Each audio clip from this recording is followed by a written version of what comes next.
Dios les bendiga, hermanos.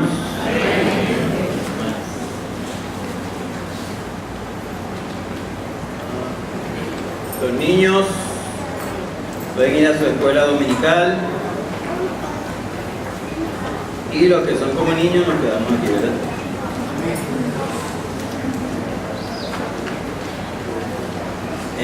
El pastor Luis y el anciano Fadi y el diácono José Arias se encuentran ahorita visitando la obra de Barrancas. Por eso que no los hemos visto por aquí hoy. Manténganse orando para que regresen con bien el día de mañana. El pastor Julio Arria está predicando en la iglesia Impacto, allá en el Paraíso. Esperemos que sea también un mensaje de impacto, ¿verdad? La gloria de Dios. Bueno, y damos gracias al Señor que teníamos una hermana que había sido intervenida quirúrgicamente y ya se encuentra con nosotros, recuperada, nuestra hermana Blanca Paredes, por allá. Bienvenida, hermana.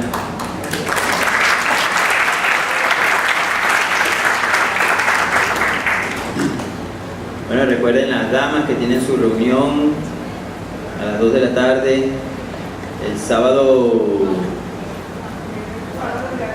primer sábado de abril, sí, como el día 6 más o menos, ¿no? 4, día 4 de abril, las damas tienen su reunión a partir de las 2 de la tarde. Tienen como lema el Salmo 27:8, mi corazón me ha dicho de ti, buscar mi rostro, tu rostro buscaré, oh Jehová. Ese es el verso lema de esa reunión. Quisiera, Ana, usted me lo regalaron. Me dieron la semana pasada. Hermanos de misiones me la regalaron. Entonces yo hago con esta franela, con esta camisa así como hace uno con la gracia de Dios. No la merezco, pero la agarro y la disfruto y la aprovecho. Sí. Vamos a buscar en nuestra Biblia el Salmo 27.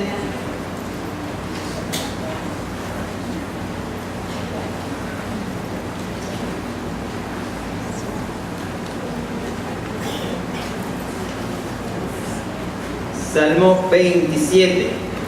En la lámina le va a aparecer a partir del verso 4, pero vamos a leer del verso 1 al 6. Dice la palabra del Señor: Jehová es mi luz y mi salvación, ¿de quién temeré? Jehová es la fortaleza de mi vida, ¿de quién he de atemorizarme? Cuando se juntaron contra mí los malignos, mis angustiadores y mis enemigos, para comer mis carnes, ellos tropezaron y cayeron. Aunque un ejército acampe contra mí, no temerá mi corazón. Aunque contra mí se levante guerra, yo estaré confiado. Una cosa he demandado a Jehová, esta buscaré, que esté yo en la casa de Jehová todos los días de mi vida, para contemplar la hermosura de Jehová y para inquirir en su templo.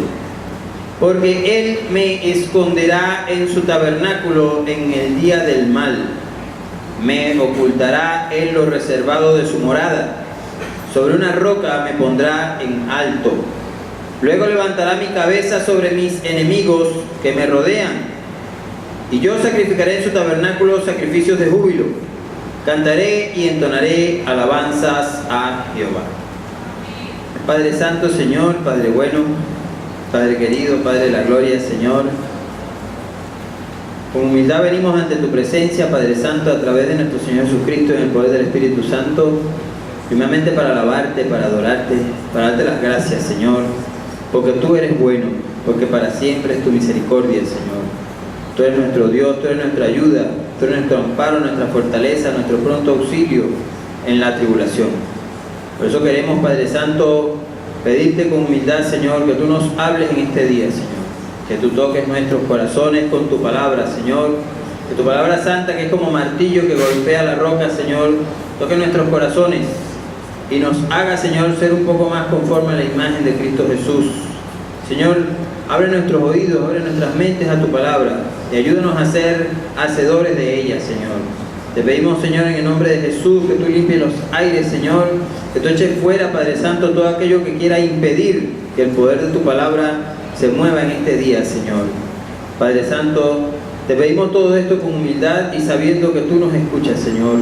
Y por eso te damos las gracias en el nombre de nuestro amado Señor Jesucristo. Amén y amén. Bueno, hermanos, este salmo ha estado este año en boga aquí en la iglesia. Ese 27:4 ha sido el texto lema de este año en la iglesia. Y bueno, se está haciendo un llamado pues a buscar a Dios en intimidad. Y no se me ocurrió otro nombre para este pequeño compartir, que la intimidad es para los que en Él confían. Para que nuestra confianza en Dios sea verdadera y fuerte, nosotros necesitamos conocerlo profunda e íntimamente. Porque usted no va a confiar en alguien a quien no conoce. Usted no va a agarrar a un desconocido y le va a decir: mira, cuídame a los muchachos aquí, ¿verdad? No va a llegar donde alguien que acaba de ver hoy y le va a decir: aquí te dejo las llaves, cuídame el carro mientras voy a hacer una diligencia. No va a agarrar a cualquiera por la calle y decirle: mira, llévame este mercadito hasta la casa, por favor. Porque ninguno de nosotros va a confiar en alguien así de buenas a primeras, ¿verdad? Sin saber quién es, sin saber tener siquiera la más mínima información de esa persona. Para poder confiar en Dios necesitamos conocerlo. Fíjense lo que hace el salmista. Él dice en el verso 4 que demanda a Dios una sola cosa. ¿Qué cosa le demanda él a Dios? Él le pide estar todos los días en su casa para hacer dos cositas: para contemplar su hermosura y para inquirir en su templo. Según el libre diccionario de Farlex, yo me imagino que dice eso porque está en inglés, ¿no? Se dice Dictionary by Farlex. Y como yo de inglés sé lo mismo que de alemán, entonces bueno, inferí que era eso. Contemplar significa mirar con interés, atención y detenimiento, especialmente por placer y de manera pasiva. O sea que el que contempla no es que anda, ya, camina por acá, como cuando alguien está hablando y entonces: mira, pero estoy hablando contigo, chico, préstame atención. El que contempla no anda pendiente de otra cosa, sino de eso que está contemplando. Está quietecito contemplando eso. Pero también significa reflexionar con atención y cuidado sobre una cuestión para formar una opinión sobre ella. Entonces, cuando el salmista dice que quiere contemplar la hermosura de Dios, está indicando que quiere mirarlo con interés, atención y detenimiento, y quiere reflexionar con atención acerca de la persona de Dios para poder tener la opinión correcta acerca del ser más hermoso del universo. Eso sería parte de contemplar. Pero también dice que quiere inquirir. Bueno, la etimología de la palabra inquirir nos hace ver que es sinónimo de la palabra escudriñar. Fino, ¿verdad? Perfecto. Esto quiere decir, o sea, las dos palabras se refieren a investigar o indagar algo cuidadosamente, con mucho cuidado, detenidamente, como el que agarra, por ejemplo, en los tiempos de nuestros abuelos, ¿verdad? Cuando agarraban los granos y empezaban a llorarlos para ubicar la piedrita, para que no la vayan a morder cuando la cocinen y cosas así, ¿verdad? La palabra inquirir proviene del latín inquirere y está formado por dos palabras: la palabra in, que quiere decir hacia adentro, y la palabra quaerere, que significa preguntar. Es decir, la palabra inquirir se refiere al acto de preguntar y seguir preguntando. Como por ejemplo cuando los niños lo agarran a uno: mira, ¿y esto? No, bueno, eso es tal cosa. ¿Y por qué? Por esto, por esto, por esto. ¿Y por qué? Por esto, por esto, por esto. ¿Y por qué? Por esto, por esto, por esto. ¿Y por qué? Por esto, por esto, por esto. ¿Y por qué? ¿Por qué? ¿Por qué? Hasta que uno está aquí. Eso es lo que quiere decir la palabra inquirir. Por eso a la Inquisición se le llamó la Inquisición, porque ¿qué hacía la persona? Y era una persona que iba a inquirir, a ver, ¿usted blasfemó? ¿En qué blasfemó? ¿Cómo blasfemó? ¿Qué dijo? Y le llaman esos interrogatorios. Por ejemplo, una persona, un policía, es un inquisidor.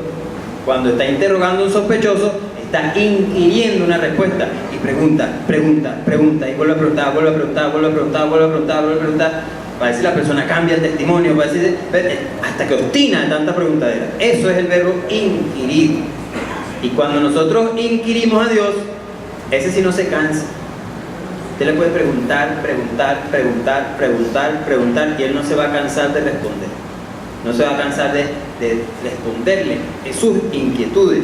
Y eso es lo que quiere decir el salmista cuando está ahí en esa oración, diciendo, yo quiero conocer a Dios.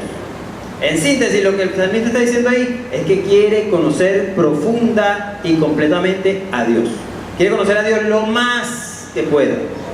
Quiere conocer a Dios de una manera como nadie lo haya conocido. Quiere conocerlo, estar seguro, segurísimo de que lo conoce, de que conoce hasta el más mínimo detalle de Dios. Eso es lo que expresa el salmista en ese verso. El apóstol Pablo oraba por los efesios incluso para eso. Eso no está en la lámina. Voy a anotar Efesios 1:17, donde el apóstol le pide al Dios de nuestro Señor Jesucristo, el Padre de Gloria, que les dé espíritu de sabiduría y de revelación en el conocimiento de Él. Porque es el conocimiento en Dios lo que va a generarnos la confianza. El que dice que conoce a Dios, entonces definitivamente confía en Él. Si una persona no confía en Dios es porque no le conoce. Y ese era como, básicamente, no vamos a hablar de eso, ese no es el tema. El tema es, porque te quiere escuchar acerca de este tema del conocer a Dios, entonces véngase los miércoles al culto de oración, porque a este verso 4 le están sacando, hermano, todos los miércoles el máximo del jugo. Pero lo que vamos a ver es precisamente que para que nuestra confianza en Dios sea verdadera y fuerte, nosotros necesitamos conocerlo profunda e íntimamente. Cuando nosotros conozcamos a Dios profunda e íntimamente, vamos a experimentar 4 cosas que indica el salmista aquí. La primera cosa que vamos a experimentar está en el verso 5, y es que Él nos va a ocultar en el día malo. El verso 5 dice, porque Él me esconderá en su tabernáculo en el día del mal, me ocultará en lo reservado de su morada. Hermano, ¿quién no desea que alguien lo esconda de un perseguidor?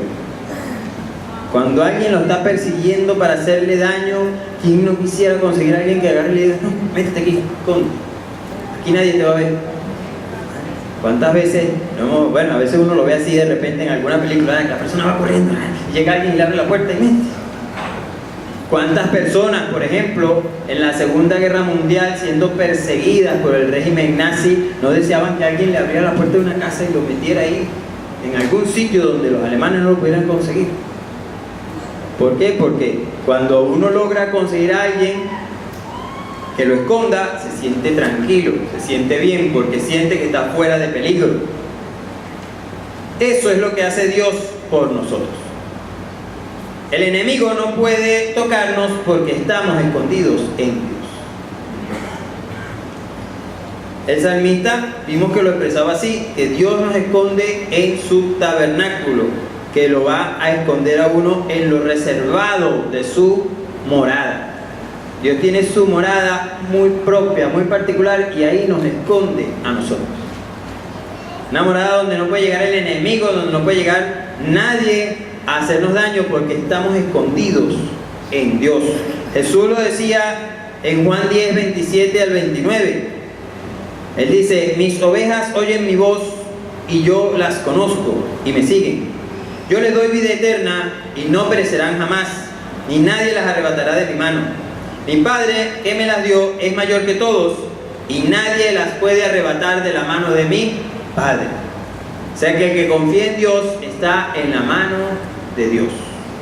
Está seguro, escondido en la mano de Dios. Y de ahí no lo saca nadie. O sea, hermano, cuando usted está en Cristo, cuando usted tiene confianza en Dios, usted está en el lugar VIP. Usted es una very important person for Cristo. Somos personas muy importantes ocupando el lugar de Jesús. ¿Acaso no dice la palabra que Él nos sentó a su diestra en el cielo? Entonces estamos en una posición segura. Estamos escondidos en Dios.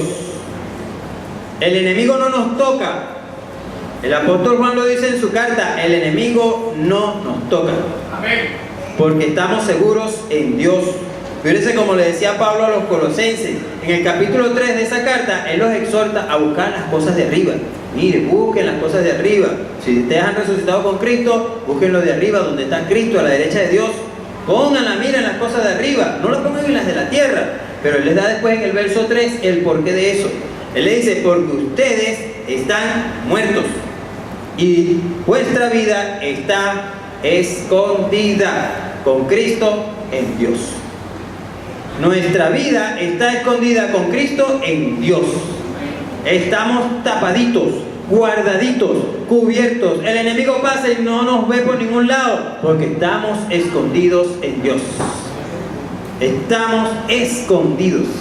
Cuando el ángel de la muerte pasaba por las casas de los egipcios para llevarse a los primogénitos, pasaba y se escuchaba el llanto de las madres y los padres egipcios. Pero cuando pasaba por las casas de los del pueblo de Israel y veía la sangre en las puertas, los dinteles, en el marco, no, ni pendiente, no pasaba por ahí. Y el espíritu de la muerte pasa y ve la sangre de Cristo sobre cada hijo de Dios y se hace loco. Por ahí no pasa. Porque nosotros estamos escondidos en Dios. Amén. Ese conocimiento profundo de Dios es el que nos hace ver que Dios es nuestro refugio, que nuestra vida está guardada en Él.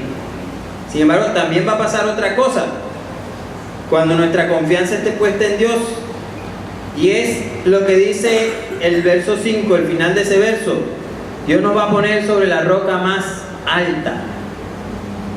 Dice el verso, sobre una roca me pondrá en alto. Hermano, ¿y usted sabe quién escribió esto? El rey David. Lo escribió un hombre de guerra, un militar, un hombre que sabía acerca de lo que era pelear, de lo que era librar una batalla, sabía de estrategia, de todas esas cosas. Y cuando él dice que Dios nos va a poner en alto, es porque está hablando precisamente de esa posición privilegiada que se tiene en una batalla. En toda batalla, el que está en el lugar más alto es el que lleva la ventaja. ¿Por qué? Porque él está en un sitio donde tiene una vista del terreno bastante buena. La mejor vista del terreno la tiene él, y los otros están abajo buscando de subir para caer. Y como mientras ellos están bajando, el que está arriba les está lanzando con todo lo que tiene. Por eso es que usted ve que cuando hay una guerra, los francotiradores, ¿dónde los colocan? En una torre, en lo alto de una montaña. Los colocan en sitios altos para que puedan tener la visibilidad de todo el mundo y, bueno, llevarse a más de uno con su armamento. Así fue el asalto a Normandía, el desembarco en Normandía. Mire, ahí lograron entrar, pero ¿usted sabe cuánta gente se murió? Fueron que mataron como a 1500 y sobrevivieron como 200, una cosa así. ¿Por qué? Porque bueno, ellos estaban abajo en la playa y los otros estaban arriba. Y ahí es donde nos pone Dios a nosotros. Eso es lo que Dios hace con nosotros. Nos coloca en un lugar alto, porque el que está en Cristo está en la roca eterna de los siglos. El que está en Cristo está sobre la roca. El salmista decía, llévame a la roca que es más alta que yo. Y la roca más alta que nosotros es Cristo. Esto es la roca más alta que cualquiera. Y estamos en posición privilegiada cuando tenemos confianza en Dios. Nuestro Señor indicaba eso en Mateo 7, los versos 24 y 25. Él decía, cualquiera pues que me oye estas palabras y las hace, le compararé a un hombre prudente que edificó su casa sobre la roca. Descendió lluvia y vinieron ríos y soplaron vientos y golpearon contra aquella casa y no cayó porque estaba fundada sobre la roca. Sobre la roca. Como decía un corito, sobre la roca, sobre la roca. Ahí estamos nosotros, sobre la roca firme. La roca de nuestra salvación es Jesús. El que tiene confianza en Dios, el que le conoce, sabe en quién ha creído y sabe quién es la persona que lo tiene en el lugar, en el mejor lugar. El apóstol Pedro citaba al profeta Isaías. Él en su primera carta hablaba del capítulo 16, verso 28 del libro de Isaías, y parafraseándolo en el capítulo 2, verso 6, habla acerca de la roca que es Cristo. Él dice, por lo cual también contiene la escritura: he aquí pongo en Sión la principal piedra del ángulo, escogida, preciosa, y el que creyere en él no será avergonzado. El que creyere en él no será avergonzado. ¿Por qué? Porque él es la piedra principal del ángulo. Él es la piedra escogida, la piedra preciosa. ¿Para quién es esa piedra preciosa? Él dice, para ustedes pues, los que creen. Él es precioso. Cristo es precioso para los que creen. O sea que solo el que le conoce, el que conoce a Cristo, el que ha experimentado de conocerlo, el que ha investigado, ha inquirido, el que ha hurgado en Cristo, es el que puede verlo a él precioso. Y por eso es que mucha gente en el mundo no lo ve precioso. Nada más con conocer y saber que el Rey de Reyes, el Dios del universo, el creador de todo lo que hay, el supremo del universo, tomó forma humana, se hizo semejante a nosotros y entregó su vida para que nosotros pudiéramos vivir, ya eso lo hace supremamente hermoso. Pero el que no lo conoce, entonces sencillamente dice, usted le dice, Cristo viene, y él le va a decir, ¿para qué? ¿Para que lo vuelvan a matar? Porque no lo conoce, hermano. El que no, esa dualidad está ahí en el libro de Isaías, en el capítulo 53. Él dice, nosotros le tuvimos por azotado, por herido de Dios y abatido. Y cuando Dios se nos revela, entonces viene la verdadera gracia de lo que pasó ahí. Y dice, mas Él herido fue por nuestros pecados, molido por nuestras rebeliones. El castigo de nuestra paz fue sobre Él y por su llaga fuimos nosotros curados. A Cristo no lo mató nadie, hermano. Él dio su vida. Él lo dijo, yo pongo mi vida y la vuelvo a tomar. Nadie me la quita. Él lo dijo así. Y lo hizo por amor, hermano. Él no lo hizo porque nos necesitara. Porque Él tiene ángeles de sobra que le alaban las 24 horas al día. Ángeles que no se cansan, no tienen que tomar agua, no les duelen los pies, que no les da sueño. Están ahí, santos, santos, santos, Jehová de los ejércitos, gloria sea el Cordero, toda la eternidad. Y Él lo hizo porque quiso, por amor, por usted, por mí, por amor por todo aquel que crea en Él. Nadie lo obligó. Pero el que no tiene esa visión, anda viendo un Cristo así todo bueno. Se mete en una de esas capillas por allá y entonces ve una imagen ahí en una cruz y la sangrecita aquí. O de repente pasa en una cosa que le llaman el Santo Sepulcro, una de cristal ahí con un muñeco de yeso ahí todo, que parece que le estuviera pidiendo ayuda a uno. Eso pasa cuando no le conocemos. Pero cuando conocemos a Jesús, entonces podemos ver lo glorioso que es Él, lo hermoso que es Él, y podemos decirle, como dice la palabra, eres el más hermoso de los hijos de los hombres, porque vemos que hizo algo maravilloso por nosotros, que nos puso en lugar alto, que nos puso en lugar fuerte y que nos hizo sentar con Él en los lugares celestiales. Y eso no tiene otra cosa sino que uno darle alabanza, porque no queda de otra. No queda de otra. El conocimiento de Cristo es el que nos hace saber cuál es nuestra posición. Y nuestra posición es arriba, encima. ¿Por mérito? No, pero porque a Dios le plació, sí, pero ahí estamos, sobre la roca firme de los siglos. La otra cosa que nos va a pasar, o que vamos a ver, que va a suceder cuando conozcamos a Dios y le tengamos la confianza, es que Él nos va a honrar delante de nuestros enemigos. El salmista dice en el verso 6, Luego levantará mi cabeza sobre mis enemigos que me rodean. Cuando en la palabra aparece la frase levantar la cabeza, usualmente es honrar, colocar en un lugar de honra, por lo menos en la Reina Valera. Cuando aparece esa frase, por eso, por ejemplo, cuando uno ve en Génesis,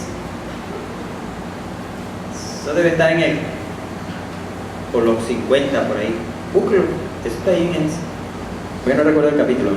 En la historia de José, el hijo de Jacob, él está preso y están los dos presos ahí conversando acerca de un sueño que tenían, y él, bueno, tan tímido, bueno, ¿qué pasó? ¿Qué les pasó a ustedes? ¿Por qué están ahí? Bueno, él tenía libertad de hablar con cualquier preso porque de paso era un preso que dirigía presos, ¿no? Qué cosa, ¿no? Pero él le pregunta a ellos, mira, ¿qué pasó? Y ellos le cuentan sus sueños, uno era el panadero y otro era el copero del faraón. Y el panadero le echa el cuento, mira, y José le dice, bueno, mijo, eso quiere decir que dentro de 3 días, amigo, usted va a ser mortadela. Se lo matan. Y el copero le echa el cuento de su sueño también y le dice, bueno, este sueño lo que quiere decir que dentro de 3 días Faraón va a levantar tu cabeza, va a alzar tu cabeza adelante y te va a restituir en tu puesto de copero. O sea, el Faraón lo iba a honrar. Y cuando uno ve así, es que Dios, cuando Dios nos va a honrar delante de nuestros enemigos, sencillamente por una razón, porque Dios honra a los que le honran. El honrar a Dios no tiene otra consecuencia que ser honrado por Dios. Jesús lo decía en Juan 12. El Señor Jesús, en los versos 25 y 26 de ese capítulo, hablaba más o menos acerca de lo que era el precio de ser su discípulo. En el verso 25 Él dice, el que ama su vida la perderá, y el que aborrece su vida en este mundo, para la vida eterna la guardará. Y en el verso 26 Él dice, si alguno me sirve, sígame, y donde yo estuviere, allí también estará mi servidor. O sea, que nos acompaña siempre, toda la vida, las 24 horas, todo el tiempo. Y aquí yo estoy con ustedes todos los días hasta el fin del mundo. Si alguno me sirviere, mi Padre le honrará. Al que sirve a Dios, no le queda otra cosa que la honra de parte de Dios. Más nada. Porque Dios honra a los que le honran. El escritor de Proverbios, el rey Salomón, él con la sabiduría que Dios le dio, pues escribió todos esos proverbios. Y en uno de esos, él puso en el 22:4, riqueza, honra y vida son la remuneración de la humildad y del temor de Jehová. O sea que al humilde Dios lo honra, lo paga con honra. ¿Y qué cosa mejor que la honra de parte de Dios? La honra de parte de los hombres pasa, se acaba. Hace poquito hubo un muchacho que rompió récord mundial en 100 metros planos. Y yo digo el nombre, capaz que aquí más de uno ni se acuerde. Carl Lewis. Eso no tiene ni 30 años que sucedió eso. Pues, o sea, contando la historia de la humanidad, 30 años. ¿Quién se acuerda de eso ahorita?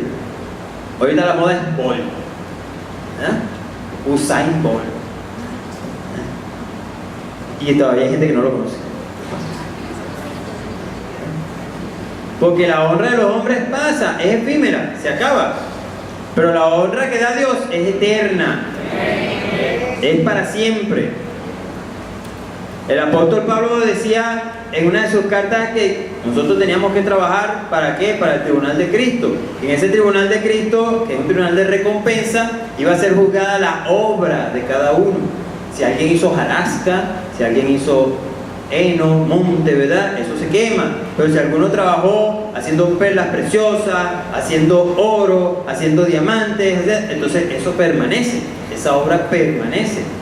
Y eso no es que sino honra de Dios por el trabajo que hacen sus siervos, por la entrega, por la humildad, por el servicio de sus siervos.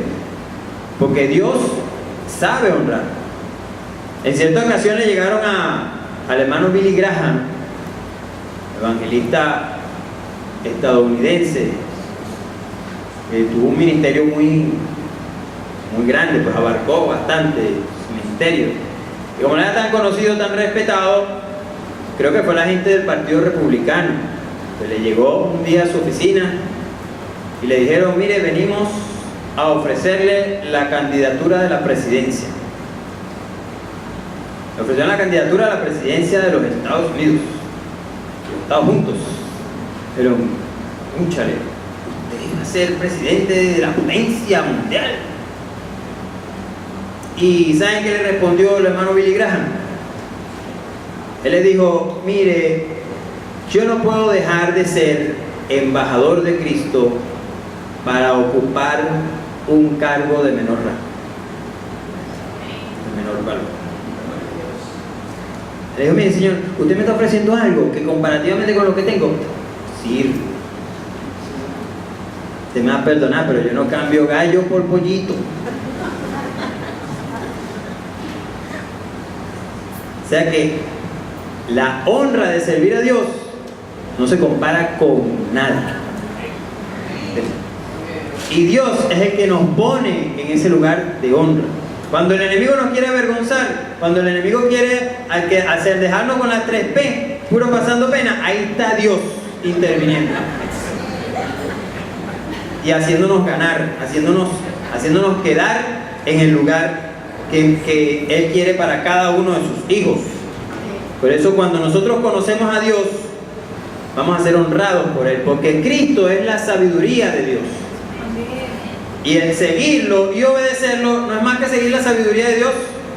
Y por ende, un hombre sabio siempre va a tener honra delante de los demás. Amén. Y por supuesto, hay una última cosita de la que vamos a hablar, que va a suceder cuando nosotros conozcamos a Dios y le tengamos la confianza necesaria. Y es la que dice el salmista en el final del verso 6: y yo sacrificaré en su tabernáculo sacrificios de júbilo, cantaré y entonaré alabanzas a Jehová. La alabanza va a ser inevitable al ver la obra de Dios en nuestras vidas. Solo una persona que conoce bien a Dios sabe lo que Él es capaz de hacer a favor de Él. Una persona que no conoce a Dios no sabe, no tiene ni idea de lo que Dios puede hacer por él. Entonces, por eso usted ve gente que dice que conoce a Dios, pero cuando tiene un problema, una dificultad, cuando tiene alguna aflicción, va donde el vecino, va donde el hermano, va donde el primo, va donde el jefe, va donde el otro, va donde aquel, y cuando se le acaban las 10.000 alternativas que buscó, es que va a donde Dios. Cuando una persona conoce a Dios, su primera alternativa es Dios. Y cuando una persona conoce en profundidad a Dios, su única alternativa es Dios. A un hermano le preguntaron una vez: hermano, ¿por qué usted cree que en el libro de los Hechos se veían esas sanidades tan grandes y ahorita no se ven tanto? Entonces le dijo: bueno, no sé, yo pienso que a lo mejor sería porque en esa época no había tantas alternativas. Pues bueno, en la época de los apóstoles, hermano, usted le dolía la cabeza, tiene que orar. No había aspirina. Usted le duele el estómago, tiene que orar. Ahí no había eucapina, ahí no había tamel o acetaminofén, ¿verdad? Para no hacer cuña, ¿verdad? Y no había otra cosa. ¿Está enfermo? Ore. ¿Tengo un problema? Ore. ¿Se cayó el eutico? Bueno, vamos a orar porque aquí no hay paramédico, aquí no hay nada de eso. Oración, oración, oración. Y el que conoce a Dios, pues su vida será oración, oración, oración. Porque Dios es la alternativa principal. Y cuando vemos a Dios respondiendo, cuando vemos a Dios actuando, lo que nos queda es alabarlo. No nos queda de otra. Ayer me llamó una hermana pidiéndome el favor de que fuera a visitar a un señor en el Domingo Luciano. El señor tenía metástasis, estaba agonizando, pero estaba consciente y ella quería que... Pero cuando llegué, ya el señor había fallecido, ¿no? Llegó a la habitación, incluso lo habían sacado ya de la habitación y todo. Estaba la muchacha, la hija que era el contacto. Yo no la conocía. Cuando ella me vio que entré así, juzgando, entonces me dice: ¿usted vino de parte de fulana? Sí. No, ya es demasiado tarde. Yo dije: bueno, señor, yo no creo que sea demasiado tarde. ¿Para algo me trajiste tú aquí? Y bueno, Dios me llevó fue para hablarle a ella.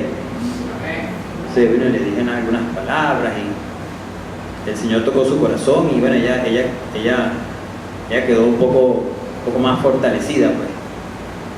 Porque, hermano, cuando uno no tiene a Cristo, cualquier situación lo derrumba.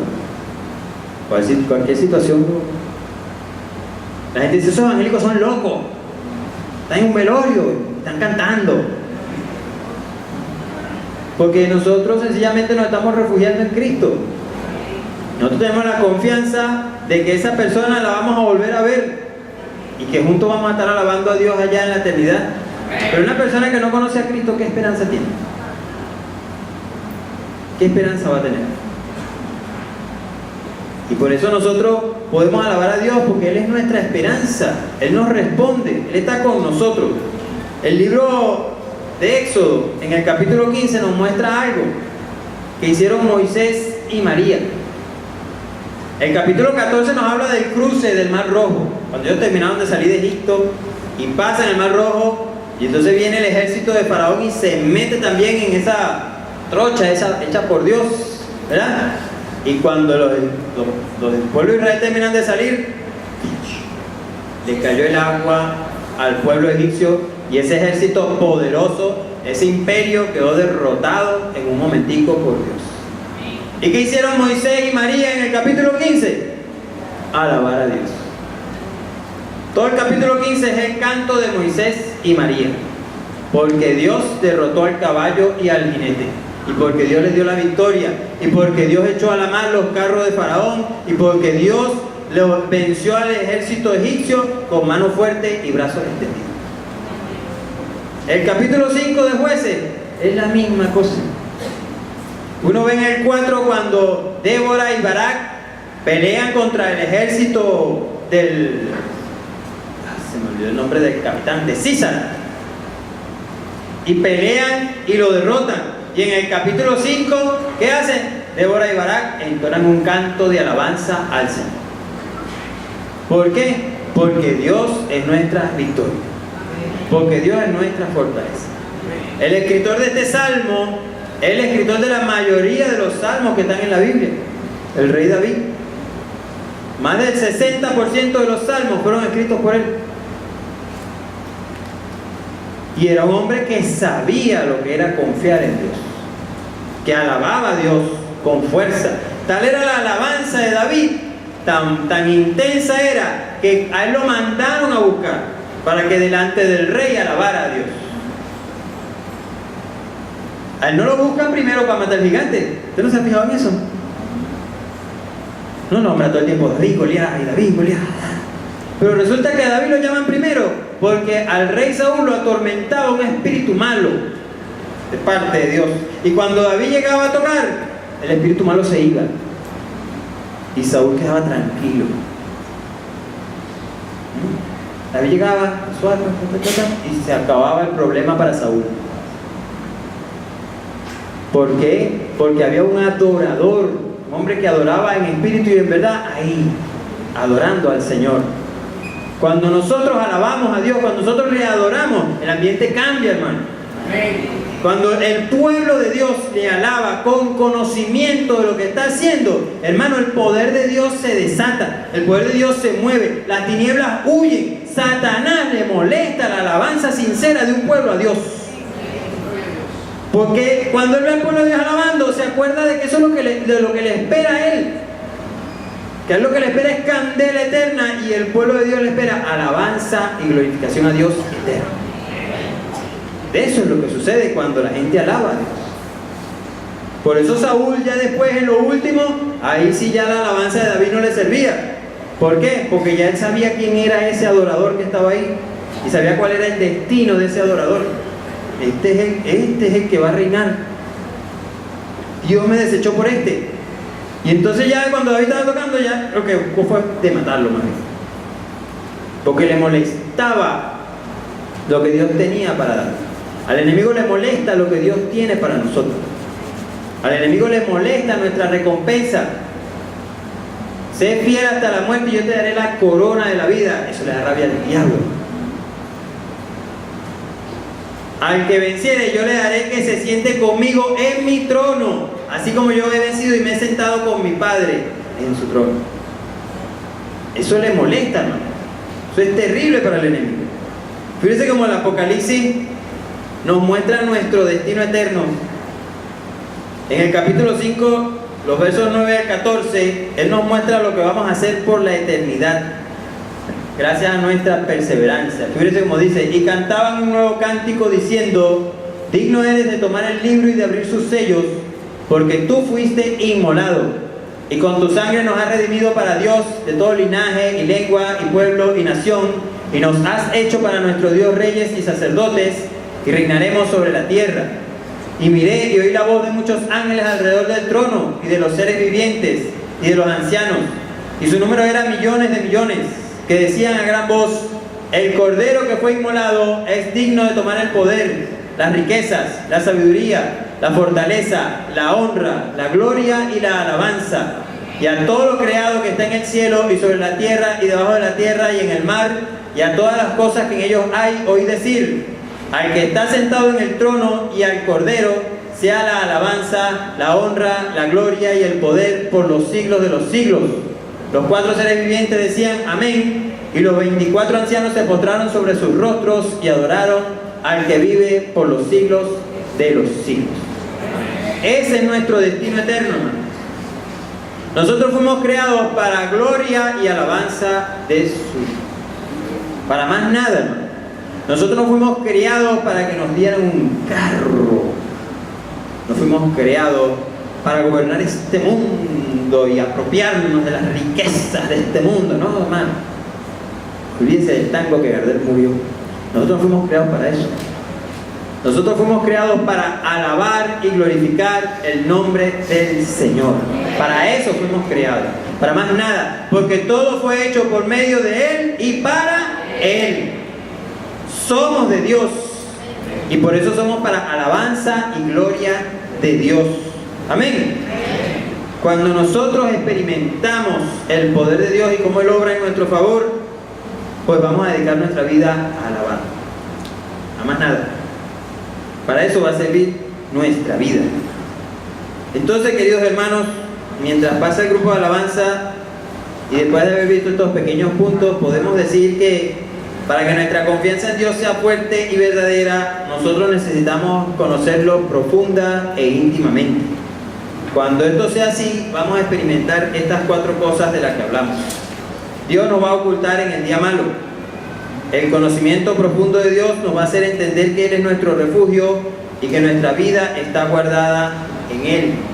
Él nos va a poner sobre la roca más alta, porque es el conocimiento de Cristo y la comunión con Él la que nos hace estar en una posición privilegiada frente al enemigo. Él nos va a honrar delante de nuestros enemigos, porque Cristo es la sabiduría de Dios, y si nosotros lo seguimos y le conocemos en profundidad, vamos a actuar de manera que seamos honrados por Él.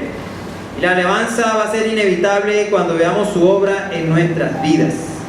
Cuando nosotros experimentemos lo que sucede como consecuencia de confiar en Dios, eso va a ser automático. No va a quedar de otra que alabarlo, glorificarlo. Decirle como decía el rey David: tú eres mi roca, tú eres mi escudo, tú eres la torre de mi salvación, tú eres mi gloria, el que levanta mi cabeza, porque eres escudo alrededor de mí. Eso es lo que nos va a quedar declarar cuando veamos la obra de Dios como consecuencia de conocerlo y de entenderlo.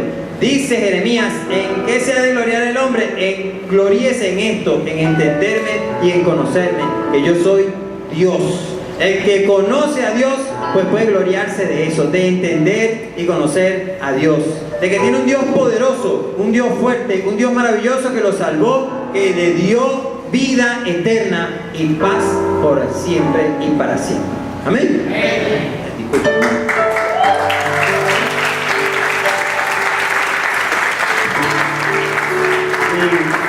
Si aquí hay alguna persona que no ha tenido la oportunidad de conocer a Dios, la invitación está abierta.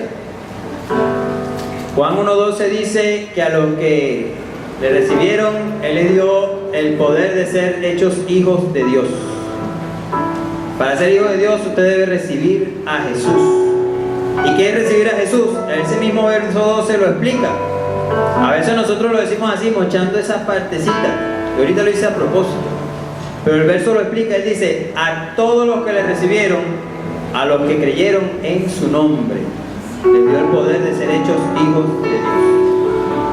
Ser hijo de Dios, para ser hijo de Dios requiere creer en el nombre de Jesús. O sea, creer en quién es Jesús. Aceptar a Jesús como lo que Él es. Y Dios no se equivoca. Dios pone esa frase justo en el Evangelio de Juan. El Evangelio de Juan nos habla de todos los yo soy de Jesús. O sea que el que cree en Jesús debe creer que Él es el pan de vida. Debe creer que Él es la luz del mundo. Debe creer que Él es la puerta para que entren las ovejas. Debe creer que Él es el camino, la verdad y la vida. Debe creer que Él es el rey. Debe creer que Él es el soberano. Si usted está dispuesto a creer todo eso de Jesús, la invitación está abierta para que pase aquí adelante y venga a decirle a Jesús: yo creo en ti.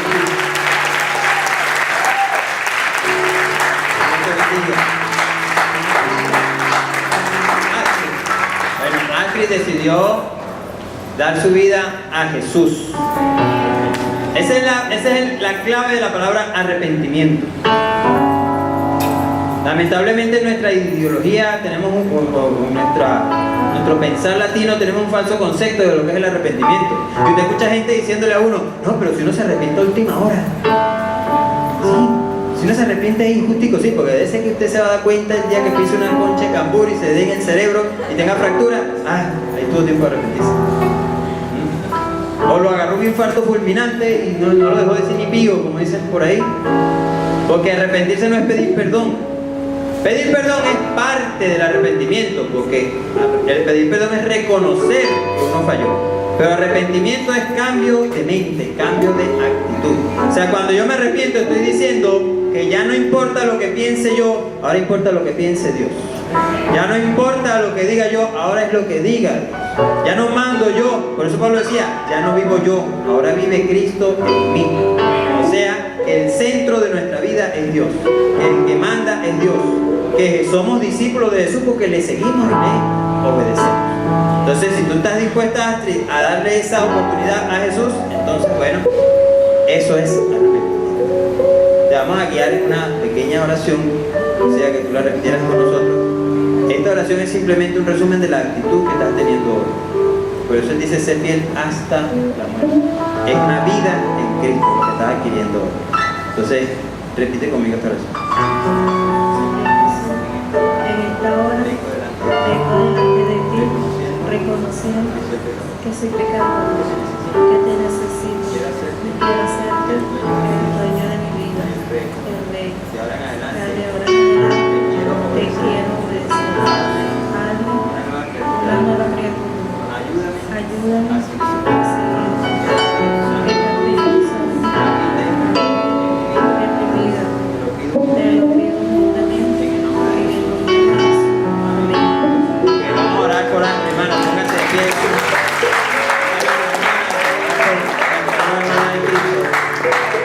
Padre, en el nombre de Jesús, te damos la gloria, la honra, la alabanza, la adoración, porque solo tú la mereces, Señor. Tú eres el dueño de nuestra vida, tú eres el dueño de nuestro corazón, y te damos las gracias, Señor. Dice tu palabra que hay fiesta en el cielo cuando un pecador se arrepiente. Y Astrid ha decidido, Señor, cambiar su vida por la que tú das. Dejar su vida para tener la tuya, dejar esa vida para tener la paz, el gozo de la salvación en ella, Señor. Queremos pedirte que tú la bendigas, que tú la guardes, que tú, el Señor Padre Santo, hagas morada en ella, como dice tu palabra, pues tu palabra dice: el que a mí viene, yo no le echo fuera. Y yo sé, nosotros sabemos que tú estás recibiendo a Astrid, Señor, para que ella tenga paz, paz completa, vida eterna, vida plena y abundante para la gloria de tu nombre, Señor. Bendícela, guárdala, ayúdala, Señor, en cada momento de su vida y que ella pueda conocer tu amor, tu fidelidad, tu bondad, Señor. Te lo pedimos humildemente y te damos las gracias en el nombre de Jesús. Amén. Amén.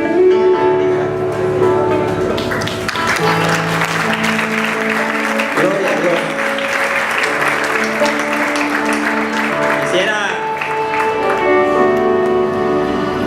Quisiera que cerráramos con esta canción que cantamos al principio, al Rey de Gloria, porque Él es el único digno de nuestra alabanza, Él es el único digno de nuestra adoración, porque Dios fue el que nos sacó del lodo cenagoso de la desesperación. Dios fue el que nos dio vida cuando estábamos muertos en nuestros delitos y pecados.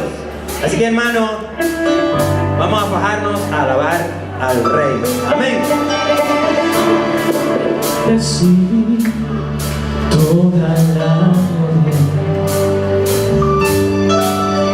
al que es digno de recibir todo el honor, al que es digno de recibir nuestra alabanza. Le cantamos por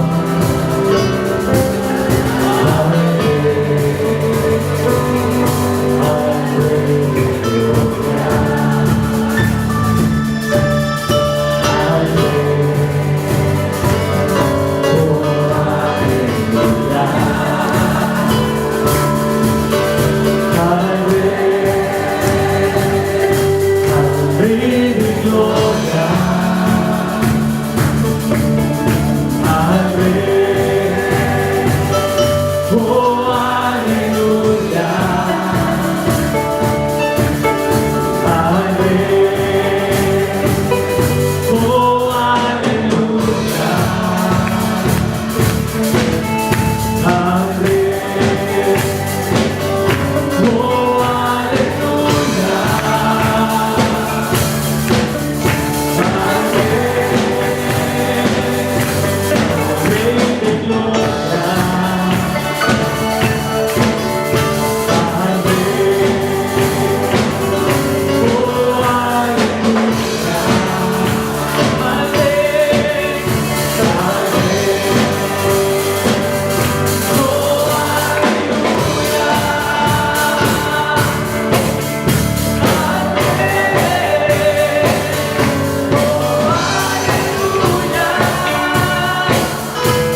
Oh, aleluya.